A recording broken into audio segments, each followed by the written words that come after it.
Hello, वंदनाज homemade cakes. तर ही जी trending design आहे ती मी बनवलेली आहे आणि जुगाडून बनवलेली आहे.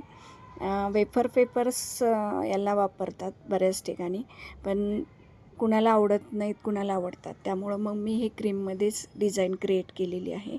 ऑलमोस्ट हा माझा 3 kgचा केक आहे आणि ह्याला बेस पण रेक्टँगलच लागतो. आणि जेव्हा आपण तो बेक करतो त्यावेळेस पण आपल्याला जुगाडच करावा लागतो, कारण इतका लांबीचा रेक्टँगल बेस आपल्याला अवेलेबल होत नाही कोणत्याही शॉपमध्ये जातो मी.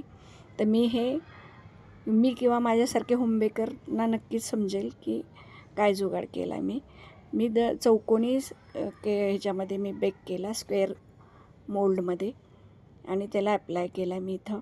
खूप दिवसापासून मी ह्या डिझाईनच्या वेटिंगमध्ये होते आणि मग मला कुणीतरी ऑर्डर दिल्याने मी हा केक बनवेल. तर हे जे कस्टमर आहेत ते माझ्यावरच केक सोडतात की तुला जसा करायचा तसा कर, फ्लेवर आणि डिझाईन. त्यामुळं मला ही संधी मिळाली. तुम्हाला आवडला असेल तर कमेंट करा, सबस्क्राईब करा माझं चॅनल. धन्यवाद.